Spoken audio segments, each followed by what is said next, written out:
नमस्कार. मी विश्वास उटगी. मॅक्स महाराष्ट्रमध्ये आपण जे सगळेजण जमलेलो आहोत त्या आज एक या देशातला एक सर्वात मोठा फ्रॉड म्हणून जे वर्णन करण्यात आलं आणि सीबीआयने ज्या एबीजी शिपयार्ड लिमिटेड या कंपनीच्या संचालकांना आणि अन्य काही लोकांना ताब्यात घेतलेलं आहे.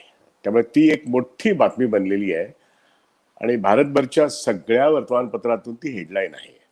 ही कालपासूनची बातमी आहे आणि त्याच्यामध्ये सर्वात मोठा फ्रॉड आहे जेव्हा असं वर्णन करण्यात येत आहे तेव्हा त्या फ्रॉड या गोष्टीवरती फोकस करण्यात येतोय आणि त्याच्यामध्ये 28 बँकांमधला हा मोठा फ्रॉड आहे. तर त्याच्या फ्रॉडची जी काही व्याप्ती आहे ती 22,842 कोटी, म्हणजे आपण त्याला 23,000 कोटी धरूया.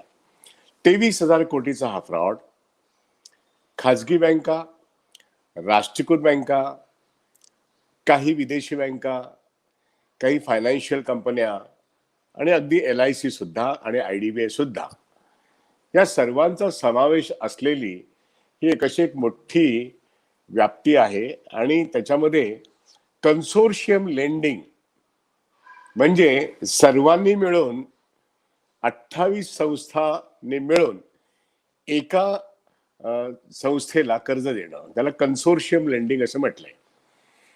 आता हा जो काही मोठा कॉर्पोरेट आहे, चर्चेचा विषय काय आहे की हा फ्रॉड आहे आणि हा फ्रॉड भारतातल्या बँकिंग इतिहासातला सर्वात मोठा फ्रॉड आहे. त्याचा व्हॉल्यूम काय आहे तर 23,000 कोटी. स्टेट बँक ऑफ इंडियाचं नाव प्रकर्षाने जरी पुढे येत असलं तरी स्टेट बँक ऑफ इंडिया याने सेंट्रल बँक ऑफ CBI कडे दिल्लीला हेडक्वार्टरला कंप्लेंट फाईल केलेली आहे आणि स्टेट बँक ऑफ इंडियाचं मुंबईचं कॉर्पोरेटचं जे काही कार्यालय आहे स्टेट असेस मॅनेजमेंट म्हणजे मोठ्या कॉर्पोरेट कर्ज खात्याची जी काही रिकव्हरी आहे ते रिकव्हरी करण्याचं, वसुली करण्याचं तिथे एक मोठं डिपार्टमेंट आहे, कॉर्पोरेटला आहे. त्यांनी हेड ऑफिसला तक्रार केलेली आहे, पण ती तक्रार 28 बँकांच्या वतीने केलेली आहे. स्टेट बँक ऑफ इंडियाचं नाव फोकस होत आहे. त्यांनी जे काही कर्ज वाटप केलेलं आहे त्या कर्ज वाटपाची रक्कम जर बघितली ते एकूण कर्ज वाटप ICICI बँकेने जे केलेले ते 4,000 कोटीच्या वरती आहे. स्टेट बँक ऑफ इंडियाचा नंबर 3रा लागतो, तो साधारणपणे 3,000 कोटीच्या आत आहे आणि 3,500 कोटीच्या जवळपास IDBI बँकेने कर्ज दिलेले आहे. अन्य ज्या काही उरलेल्या 25 बँका आहेत त्याच्यामध्ये जास्तीत जास्त आणि जवळजवळ सर्व राष्ट्रीयकृत बँका आहेत. अन्य काही खाजगी बँका पण आहेत आणि स्टेट बँक ऑफ इंडियाची सिंगापूरला जी शाखा आहे त्याचं पण नाव आहे आणि ICICI ची सिंगापूरला शाखा आहे त्याचंही नाव आहे. पण ICICI ही या संपूर्ण 28 बँकांच्या कन्सोर्शियम कॉर्पोरेट अकाउंटची महत्वाची लेंडर बँक आहे, त्यामुळे ते सूत्रधार आहे. हा जो काही फ्रॉड आहे ज्याला आता आपण खूप मोठी प्रसिद्धी सगळ्या माध्यमांनी, सगळ्या भाषेच्या माध्यमांनी दिली आणि काल त्याची खूप मोठी जाहिरात झाली. आज 3 राज्यांमध्ये मतदान होत आहे. बातमी काय सांगते? बँकिंग इतिहासातला सर्वात मोठा फ्रॉड. पण थोडेसे आपण तपशील बघू आणि मग आपल्या लक्षात येईल की ह्याच्यामध्ये फार मोठी गफलत बँकिंग उद्योगातल्या सर्व मोठ्या बँकांनी केलेली आहे.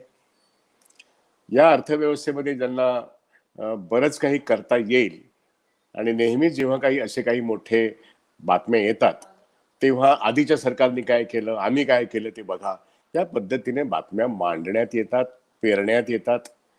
आपण वस्तुस्थिती समजून घेण्याचा प्रयत्न केला पाहिजे. त्यामुळे ह्या बातमी मागची बातमी काय तर जे दिसतं ते वस्तुस्थितीला धरून असे की जी कंप्लेंट फाईल केली, जी FIR आहे CBIची, ती CBIची FIR जर आपण तपासून बघितली तर त्याच्यामध्ये 2016ला हा account state bank of India आणि सर्वच बँकांनी मिळून नॉन परफॉर्मिंग असेट म्हणजे 30 नोव्हेंबर 16च्या आसपासची गोष्ट आहे. नॉन परफॉर्मिंग असेट सगळ्या बँकांनी मिळून निश्चित केलेला आहे आणि ते करताना ते म्हणतात की या अकाउंटला खरं तर 13 मध्ये एनपीए धरायला पाहिजे, पण एनपीए ते धरतायत 2016ला. आणि या एनपीएची म्हणजे नॉन परफॉर्मिंग ऍसेटची रिकव्हरी प्रक्रिया म्हणजे वसुलीची प्रक्रिया ही ताबडतोब सुरू पण झालेली आहे.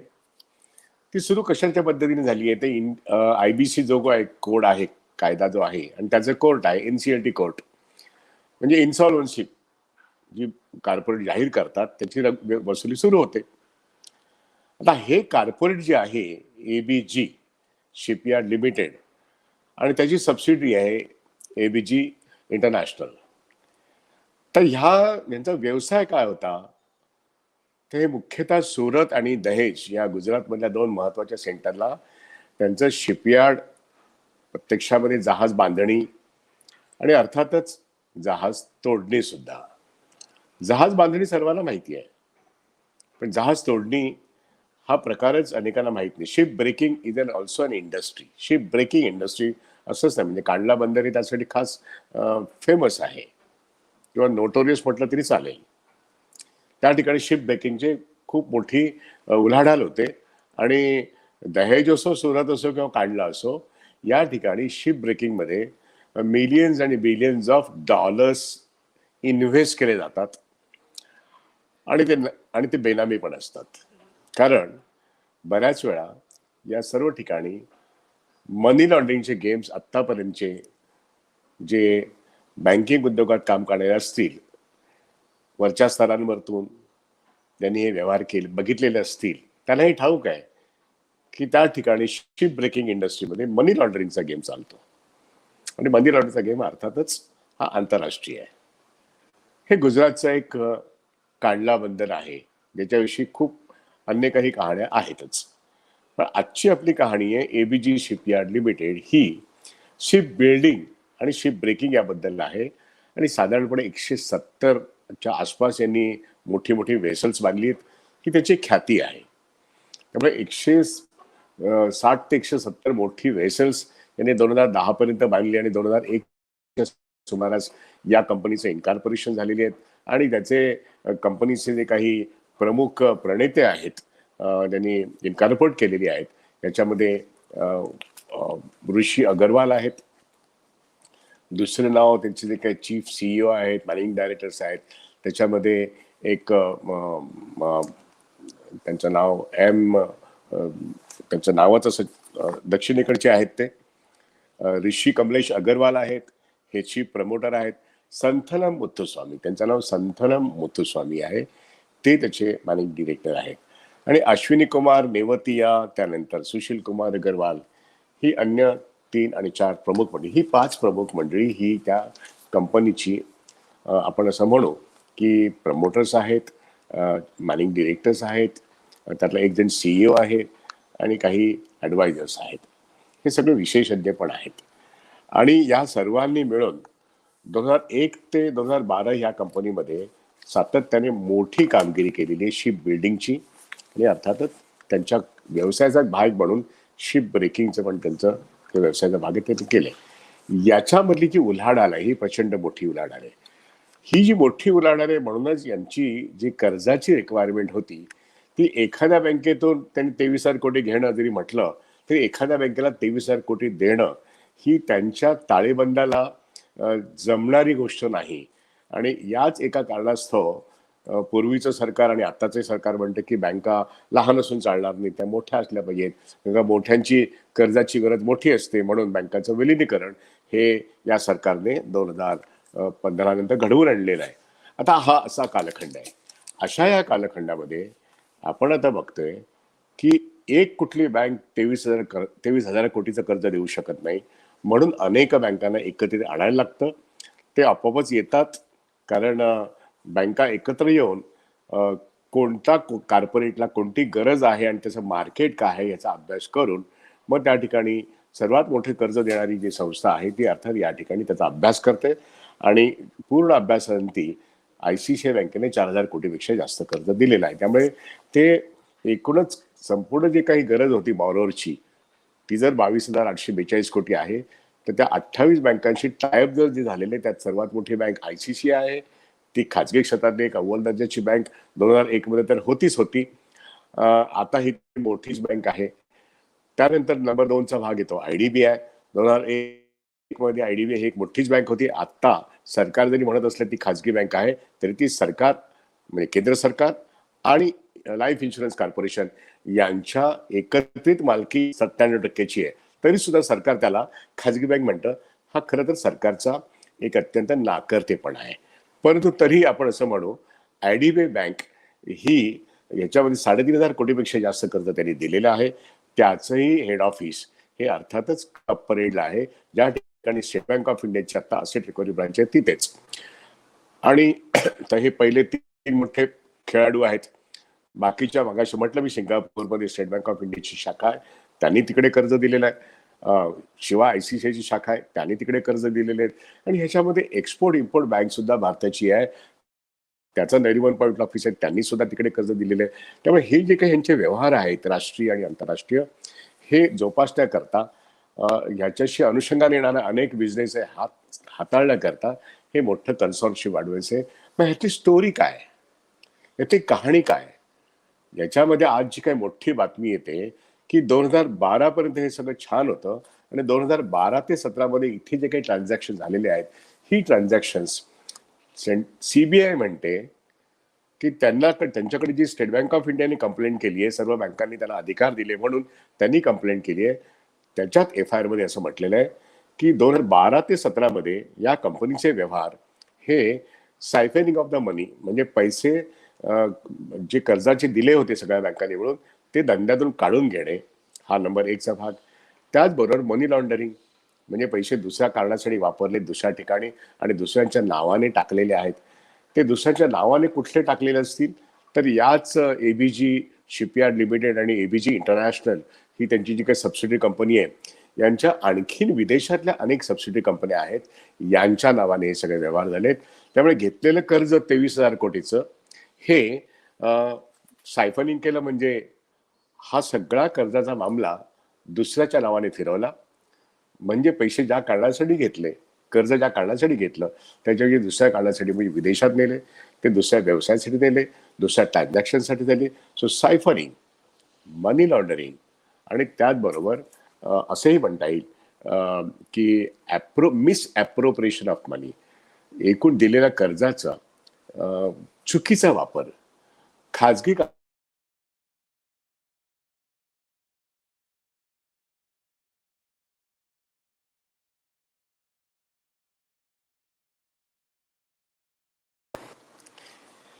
दिलेल्या कर्जाचा गैरवापर करणं, मिसअप्रोप्रिएशन करणं, त्याच्यामध्ये चीटिंग आलंच.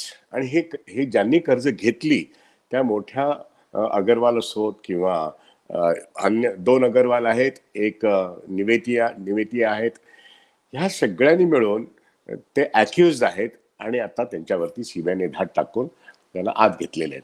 याच्यानंतर चार्जशीट फाईल होईल, याच्यानंतर ट्रायल होईल, त्याला कधी शिक्षा होईल तो भाग वेगळा. पण ह्याच्यामध्ये एकूण 7 अॅक्युज जर बघितले तर ह्याच्यामध्ये पब्लिक पर्सन्स असं म्हणून एक शेवटचा एक भाग आहे अॅक्युज मध्ये. त्याच्यामध्ये कोण येऊ शकतं तर आज वर्तमानपत्र असं म्हणतात की बँकांमधले जे लोक आहेत public servants they can be accuse, पण त्याची कोणाची नावं नाही आहेत. याच संदर्भामध्ये जर आपण असं बघितलं की 2012 ते 17 मधला एकूण घाणेरडा व्यवहार जो आहे आता ज्याला misappropriation, siphoning of money, money laundering याचं वर्णन केलेलं आहे, ते 2012 ते 13चं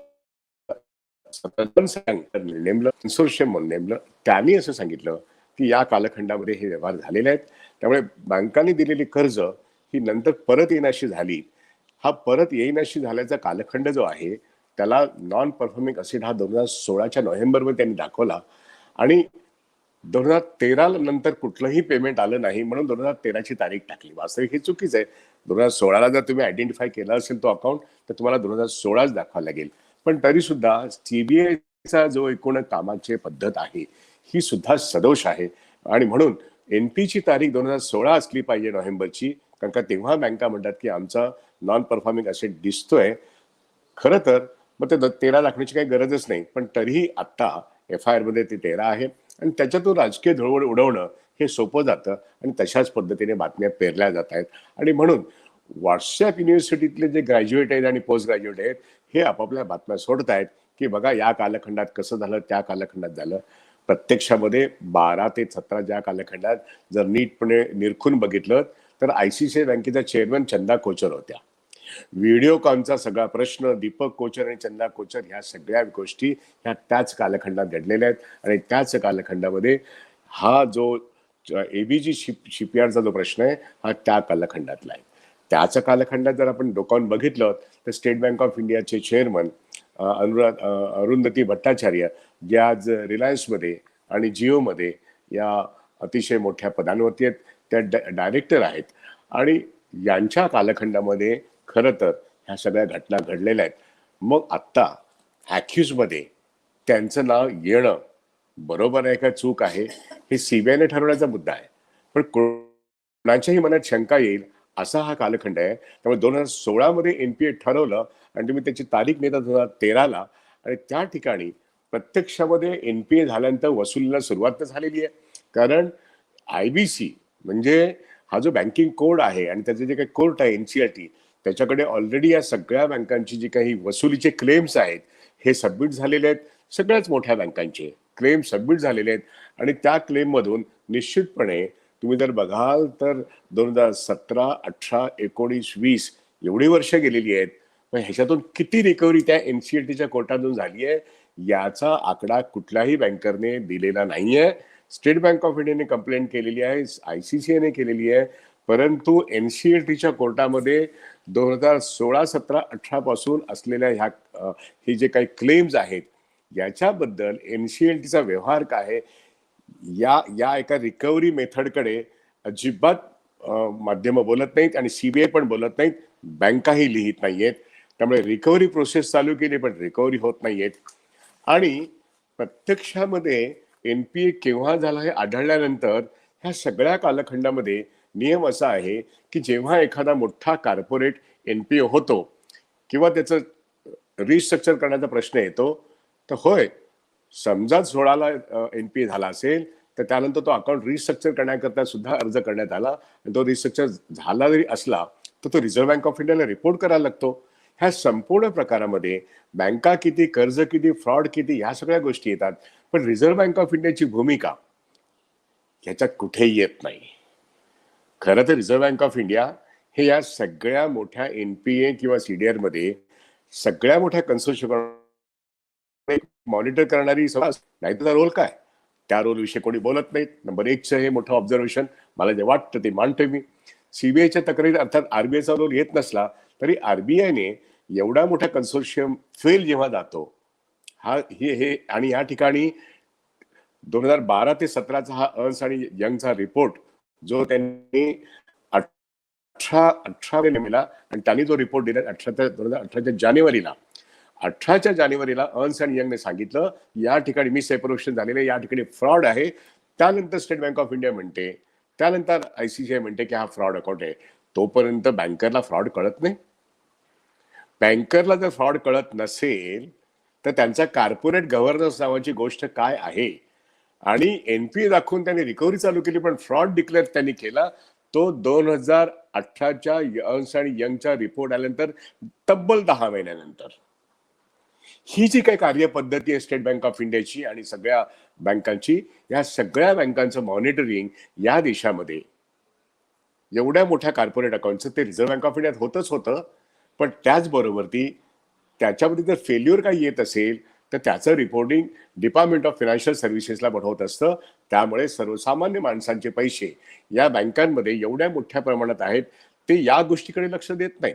ते एवढंच बघतात अरे एवढा मोठा फ्रॉड झालेला आहे आणि एवढा फ्रॉड तो त्यांच्याच पैशाचा अपहार आहे.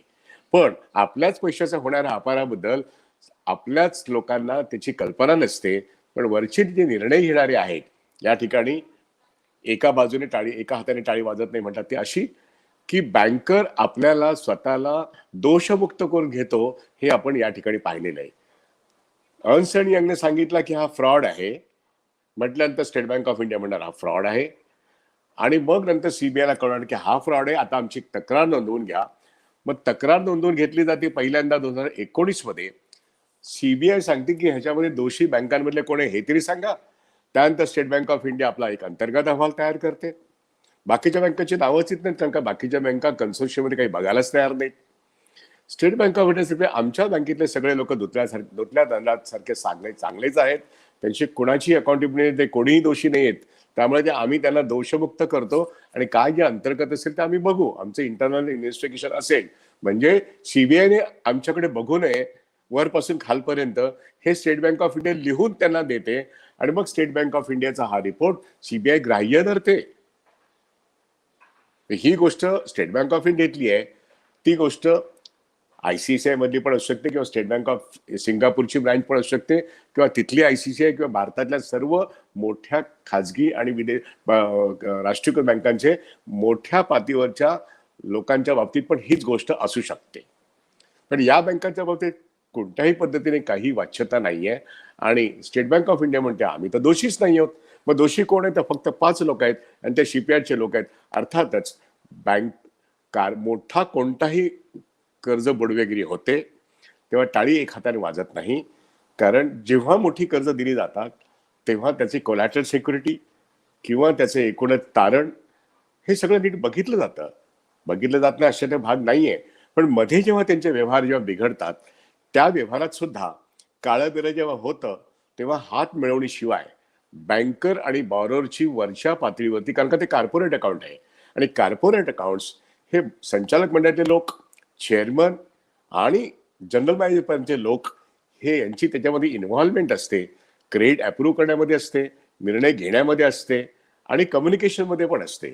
त्यामुळे त्यांना माहिती नाही, त्यांना हे मिसअप्रोप्रिएशन कळलं नाही, त्यांना हे सायफनिंग कळलं नाही असं समजणं हा सामान्य जनतेचा मूर्खपणा असू शकतो. पण सामान्य जनतेने हे लक्षात घेणं आवश्यक आहे की एकदा अकाउंट नॉन परफॉर्मिंग अकाउंट झाला की तो नॉन परफॉर्मिंग अकाउंट झाल्यानंतर पहिल्यांदा नॉन परफॉर्मिंग होण्याच्या प्रक्रियेतच 30% प्रोव्हिजन होते, मग 70% होते, मग 100% होते. एकदा एनपीए डिक्लेअर केला की जेवढा एनपीए आहे 23,000 कोटी असतील तर सर्व बँकांनी मिळून 23,000 कोटीचा नॉन परफॉर्मिंग असेट म्हणजे एकदा बुडीत कर्ज जाहीर केलं, मग ते रिकव्हरीसाठी लागतात म्हणून ते एनसीएलटी मध्ये गेले. पण तिथे काहीच रिकव्हरी झालेली नाहीये असं चित्र दिसतं आणि मग अचानक आपल्यासमोर बातमी येते की हा फ्रॉड्युलंट अमाऊंट आहे आणि मग रिकव्हरी होत नाही. हे आपण समजून घ्यायचं. मग पैसे गेले कुठे, त्याचा मनी ट्रेल कुठे ते शोधून काढण्याकरता मग सीबीआय, मग ईडी ही ती प्रक्रिया आहे. आणि ह्या ठिकाणी मग बँकर येऊन सांगतात आपल्याला माध्यमांच्या मार्फत, काही काळजी करण्याचं कारण नाहीये, 23,000 कोटी आम्ही आमच्या नफ्यामधून प्रोव्हाइड केलेले आहेत. So rest assured. म्हणजे बँकांच्या ताळेबंदातून 23,000 कोटी जे बॅड लोन झालेले आहे 2016 पासून ते अगदी आता कंप्लेंट सीबीआय मध्ये फाईल केली तोपर्यंत सर्व बँकांनी रिझर्व्ह बँक ऑफ इंडियाने सांगितल्याप्रमाणे, भारत सरकारने सांगितल्याप्रमाणे धडाधड एनसीएलटी मध्ये ते गेले, रिकव्हरी झाली नाही. पण बँकांच्या संचालक मंडळामध्ये ते ठराव आले आणि जेवढं बुडीत कर्ज आहे, जेवढं थकीत कर्ज आहे त्याच्या समोर तरतूद केली, प्रोव्हिजन केली म्हणतात. एकूण ऑपरेटिव्ह प्रॉफिट मधून या म्हणजे ज्याला आपण म्हणतो फ्रॉड अकाउंट आहे, या फ्रॉड अकाउंट साठी सुद्धा तरतूद करावी लागली, बुडीत खात्यासाठी सुद्धा तरतूद करावी लागते. ती तरतूद म्हणजे गटारामध्ये चांगलं दूध ओतून टाकणं असा तो प्रकार झाला आणि बॅलन्स शीट मधले 23,000 कोटी रुपये हे राईट ऑफ झाले. हे राईट ऑफ करण्याची सगळी प्रक्रिया पूर्ण होते, ती ऑपरेटिंग प्रॉफिट मधून 23,000 कोटीची प्रोव्हिजन होते आणि मग सीबीआय कडे तक्रार जाते की आता तुम्ही शोध घ्या. ही जी चोरी झालेली आहे ही चोरी सर्वसामान्य ठेवीदारांच्या, जनतेच्या संपत्तीची झाली आहे. याबद्दल एकूणच कॉर्पोरेट गव्हर्नन्स विषयी या देशातली रिझर्व्ह बँक ऑफ इंडिया, या देशातले मिनिस्ट्री ऑफ फायनान्स, या देशातले बँकांचे चेअरमन आणि या देशातली एकूणच बँकिंग व्यवस्था किती सुखासीन आणि निष्काळजी आहे हे उदाहरण सांगण्याकरता हा जो सर्वात मोठा फ्रॉड जर म्हणण्यात याला येत असेल म्हणजे आहेच तो, पण सर्वात मोठी निष्काळजीपूर्ण बँकांची हाताळणी असंही जर त्याला म्हटलं तर ते वावगं नाहीये.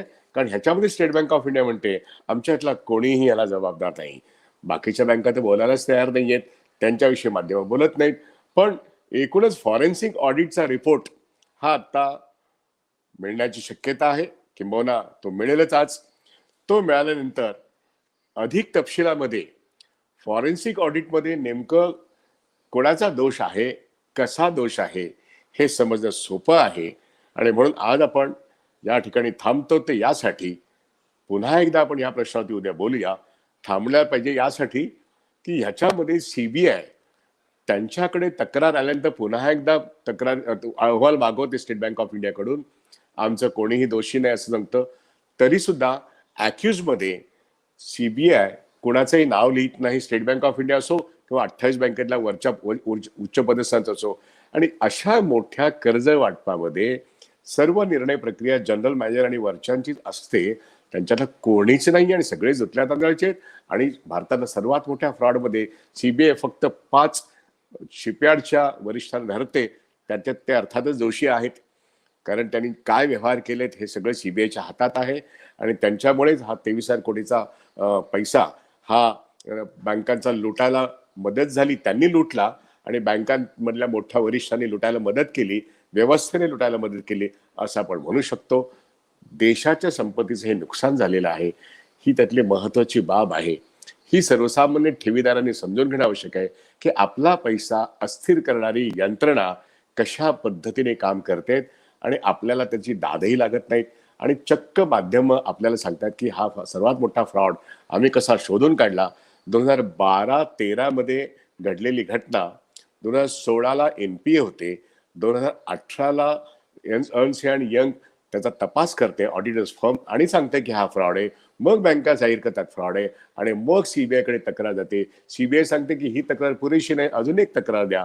मग ती तक्रार दिली जाते आणि कोणीही दोषी नाही. आणि त्याच्यामध्ये 28 बँकांपैकी एकच बँक सांगते हे करतोय म्हणून, बाकीच्या बँका चिडीचूप गप्प झाले सगळे. आणि सगळ्यांचा हात वर सांगणं आम्ही प्रोव्हिजन केलेली आहे, त्यामुळे आता ते राईट ऑफ पण केली असं जाहीर होईल. अशा तऱ्हेची एक मोठी स्टोरी माध्यमातली आपल्याला नीट तपशिलात पण पुन्हा समजावून घेऊया. त्या फॉरेन्सिक ऑडिट रिपोर्ट जेव्हा येईल तेव्हा अधिक तपशिलात आपण बोलूया. आणि लोकांचे पैसे, जनतेचे पैसे जे बँकांमध्ये निष्ठेने विश्वासाने ठेवले जातात, त्याचं चुकीच्या पद्धतीने कर्ज वाटप करून त्याच्यावरती कोणतीही यंत्रणा जर काम करत नसेल किंवा चुकीचं काम करत असेल तर त्याची लूट कशी होते त्याचं हे सर्वात मोठं उत्कृष्ट उदाहरण आहे. सर्वात मोठा फ्रॉड एवढ्यासाठीच म्हणायचं कारण का नीरव मोदी आणि मेहुल चोक्सी यांचा फ्रॉड 13,000 कोटीचा फक्त पंजाब नॅशनल बँकेचा होता. त्याच्या खालोखाल त्यांचा धाकटा भाऊ विजय मल्ल्या याचा 10,000 कोटीचा होता. पण प्रत्यक्षात 1.5 लाखाची 2-2 लाख कोटीचे कर्ज घेऊन ती थकवणारे हे सुद्धा फ्रॉडिलंटच या देशामध्ये आहेत. आणि ती नावं या देशातल्या 500 मोठ्या कॉर्पोरेट्समध्ये आहेत. त्याच्यासाठी सुद्धा आपण पुन्हा एकदा बोलूया. पण आज एबीजी शिपयार्ड या कंपनीच्या सर्वात मोठा जो 23,000 कोटीचा फ्रॉड आहे त्याच्याविषयी आता आपण बोललो.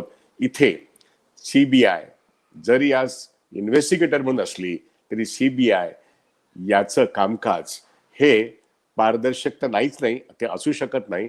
परंतु ते योग्य पद्धतीने इन्व्हेस्टिगेशन करतात असं म्हणण्यासारखी कोणतीही जागा नाही. मोठे बँकर्स, मोठे बॉरोअर आणि इन्व्हेस्टिगेटिव्ह एजन्सी या तिघांचेही रोल या ठिकाणी सगळेच संशयास्पद आहेत. म्हणून जनतेच्या पैशाची लूट होते तेव्हा एक प्रकारचा बँकर बॉरोअर नेक्सस असतो, हात मिळवणी असते, विधी बघत असते, ते या ठिकाणी मोठ्या फ्रॉडमध्ये आपल्याला दिसते. आज आपण इथेच थांबूया. उद्या पुन्हा अधिक तपशिलामध्ये हा जो फॉरेन्सिक ऑडिट रिपोर्ट आहे या एबीजी शिपयार्ड लिमिटेडचा, त्याचे सगळे जे अकाउंट्स आहेत याच्याविषयी पुन्हा एकदा आपण उद्या बोलूया. इथेच थांबतो. धन्यवाद. मॅक्स महाराष्ट्राचा हा व्हिडिओ इतरांपेक्षा नक्कीच वेगळा आहे, म्हणून तो बघा, ऐका आणि इतरांना ऐकण्यासाठी पुन्हा एकदा फॉरवर्ड करा, एवढीच विनंती करतो. धन्यवाद.